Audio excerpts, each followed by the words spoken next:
मैं हूं नीरज और आप हैं शिक्षा सुधार के साथ। जैसा कि आपको पता है कि आज बीएसईबी पटना द्वारा कॉमर्स के अभ्यर्थियों के लिए एसटीटी का ऐलान किया गया है और इस ऐलान के कई बड़े मायने हैं। और बड़ी बात ये बता दें कि 7वें चरण की बहाली इससे पूर्ण रूप से प्रभावित हो रही है। आपको बता दें कि नियमावली 2020 के आधार पर ही अब 7वें चरण की बहाली होगी। ऐसे में मैं नीरज ये विश्लेषण आपको ताजमहल के प्रांगण से दे रहा हूँ। अभी मैं उत्तर प्रदेश के ताज नगरी में हूँ और ऐसे में ये बड़ी खबर जब आई तो विश्लेषित करना आपको हम जरूरी समझते हैं। आपके स्क्रीन पर ताज प्रांगण से ये बड़ा विश्लेषण होगा। आप देख सकते हैं धुंध और कोहरे के बीच, भारी ठंड के बीच हम पहुंचे ताज नगरी आगरा और ताजमहल के प्रांगण से ये बड़ा विश्लेषण, बिहार शिक्षक बहाली की दशा और दिशा बदलने वाला विश्लेषण आज आप सुनेंगे।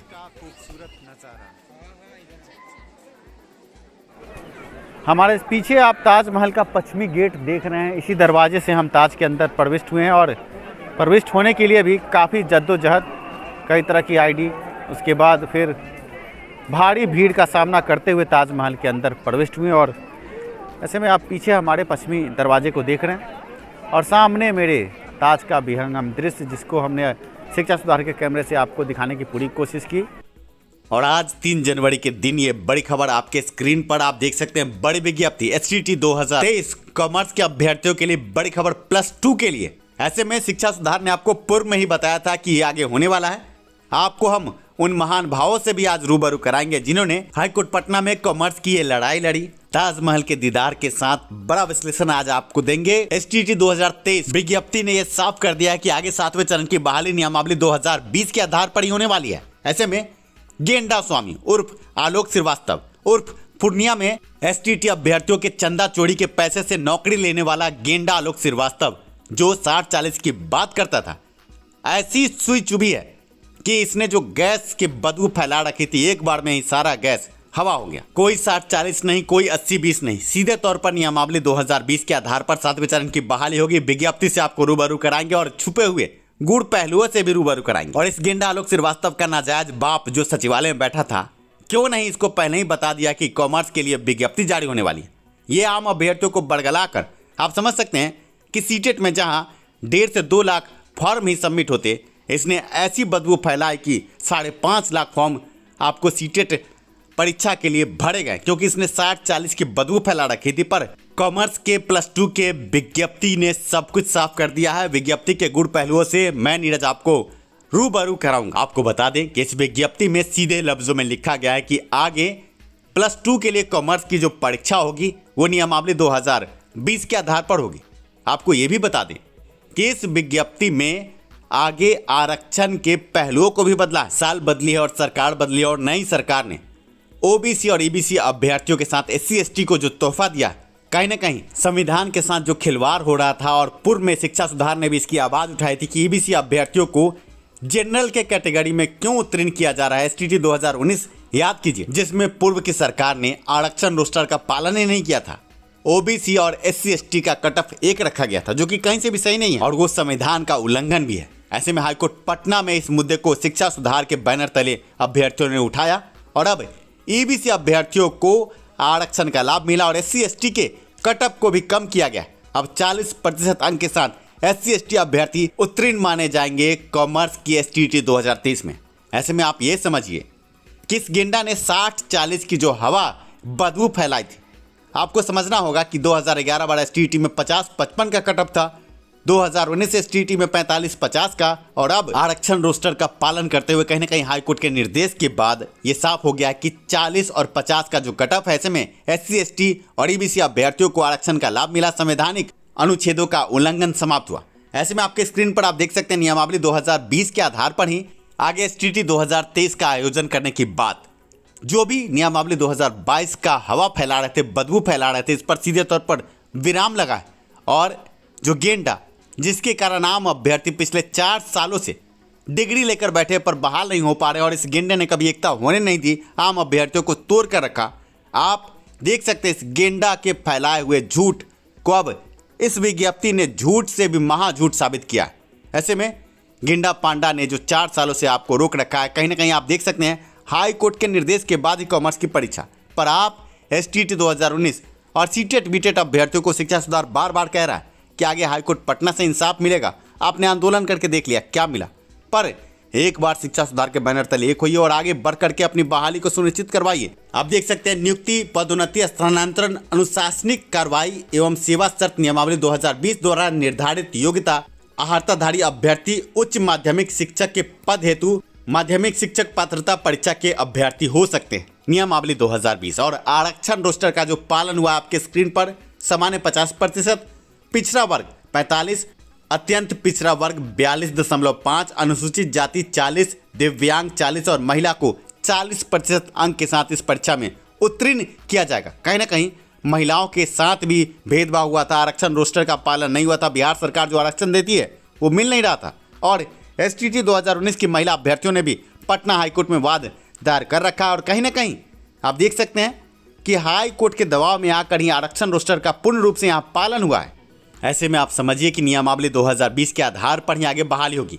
आप समझिए कि अगर 60-40 ये गेंडा जो पद्धति बता रहा है ये अगर लागू हुआ तो कहीं ना कहीं EBC, OBC, SC, ST के अभ्यर्थी संवैधानिक अनुच्छेदों के दायरे से बाहर हो जाएंगे और वो संवैधानिक अनुच्छेदों का उल्लंघन होगा। ऐसे में विज्ञप्ति आपके स्क्रीन पर है, आप देख सकते हैं आरक्षण रोस्टर आपके स्क्रीन पर साफ। ये गेंडा आलोक श्रीवास्तव जो पहले चंदा चोरी करता था अब पूर्णिया में कक्षा 1 से 5 में पदस्थापित है और अब कक्षा 1 से 5 के जो छात्र हैं उनके लिए जो अंडा आता है उसको चोरी करता है। पहले चंदा चोर था, अब अंडा चोर बना और आम अभ्यर्थियों को बड़गला रहा है। पिछले 4-5 सालों से आपको ये ठग रहा है, तबाह करके बैठा। आप समझ सकते हैं अगर आप पहले ही शिक्षा सुधार के बैनर तले एक होते तो आज आपकी नियुक्ति शारीरिक शिक्षा स्वास्थ्य अनुदेशक अभ्यर्थियों की तरह हो जाती। ये जो विज्ञप्ति आपके स्क्रीन पर है इसके पीछे 2 बड़े महानुभावों का मेहनत है। आपके स्क्रीन पर उनकी तस्वीर है। इस परीक्षा में 960 रुपये सामान्य वर्ग, आर्थिक रूप से कमजोर वर्ग, सामान्य पिछड़ा वर्ग, अत्यंत पिछड़ा वर्ग को 960 रुपये लगेंगे फॉर्म भरने में। अनुसूचित जाति, अनुसूचित जनजाति, दिव्यांग को 760 रुपये परीक्षा फॉर्म करने में ये निर्धारित शुल्क। ऐसे में आप देख सकते हैं ये 2 बड़े महानुभाव चेहरे, एक का नाम है दर्शन जी और दूसरे कमल जी। इन्हीं दोनों का अथक प्रयास है। इन्होंने हाईकोर्ट पटना से लड़ करके आम अभ्यर्थी जो कॉमर्स के अभ्यर्थी उनको बड़ी जीत दिलवाई है। आपके स्क्रीन पर इन 2 बड़े महानुभाव की तस्वीरें, आगे इनके इंटरव्यू से भी हम आपको रूबरू कराएंगे। इन्हीं दोनों के अथक प्रयास से ये विज्ञप्ति आपके स्क्रीन पर है। बड़ी खबर, 7वें चरण की बहाली नियमावली 2020 के आधार पर कोई 60-40-80-20 नहीं, नियमावली 2020 के आधार पर कॉमर्स के अभ्यर्थियों की परीक्षा और साथ में 7वें चरण की बहाली भी इस आधार पर 20 नियमावली के आधार पर होगी। आगे अंत में आपको ताजमहल के खूबसूरत नज़ारों के साथ इस वीडियो में छोड़े जाते हैं। बड़ी खबर हमने आपको दी, विज्ञप्ति ने साफ कर दिया कि अब 7वें चरण की बहाली 20 नियमावली के आधार पर और आगे कोई भी 60-40-80-20 नहीं। ताजमहल के खूबसूरत नज़ारों के साथ हम आपको इस वीडियो में अब छोड़े जाते हैं। मिलते हैं अगले वीडियो में। धन्यवाद वीडियो देखने के लिए। वीडियो पसंद आया हो तो लाइक ज़रूर करें। धीरे धीरे हम ताज के करीब बढ़ रहे हैं और यहाँ से आपको ताज थोड़ा सा और क्लियर नज़र आएगा। यहाँ से आप सिर्फ गुम्बद और आगे का दरवाज़ा देख सकते हैं, काफ़ी खूबसूरत। धीरे हम यमुना किनारे बढ़ रहे हैं और ताज के दाहिने तरफ से अब आप देखेंगे यमुना के किनारे को। आप समझ सकते हैं यमुना नदी जिसके किनारे पर ताज स्थित है और आपको अब यमुना नदी हम दिखा रहे हैं। ये है यमुना नदी।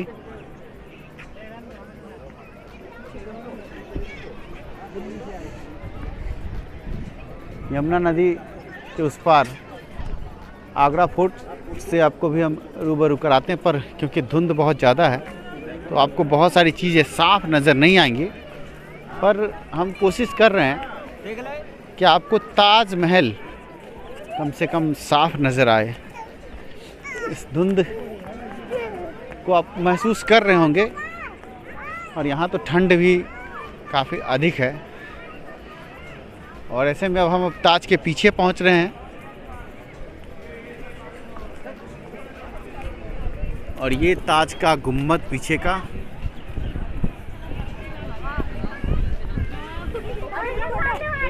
ये ताज का पीछे का गुम्बद आप देख रहे हैं। यहाँ से ताज आपको उतना बेहतर नहीं नज़र आएगा, फिर से हम आपको आगे की ओर ले चलेंगे, पर आप यमुना नदी को देख सकते हैं और साथ में ताज को निहारने के लिए आपको आगे से ही ज़्यादा अच्छा नज़र आएगा। हालांकि यमुना नदी के उस पार अगर हम चले जाएं तो आपको ज़्यादा बेहतर नज़र आएगा।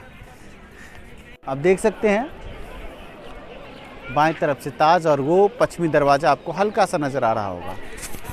ये है पश्चिमी दरवाज़ा जहाँ से हम आपको सबसे पहले वीडियो में कुछ बता रहे थे, और अभी जो हम बता रहे हैं वो ताज के उत्तरी दरवाजे से आपको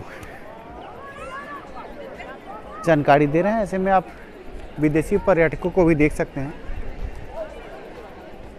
और तस्वीरें खिंचवाने में मशगूल विभिन्न देशों के अंग्रेज़, चाइनीज़, फ्रेंच, रशियन, कई तरह के लोग यहाँ मुझे मिले जो कई तरह की तस्वीरें खिंचवाने में मशगूल हैं। ऐसे में फिर से मैं आपको अब सामने से ही अंत में विश्लेषण देने के बाद इस वीडियो का अंत करूंगा। मिलेंगे अगले वीडियो में।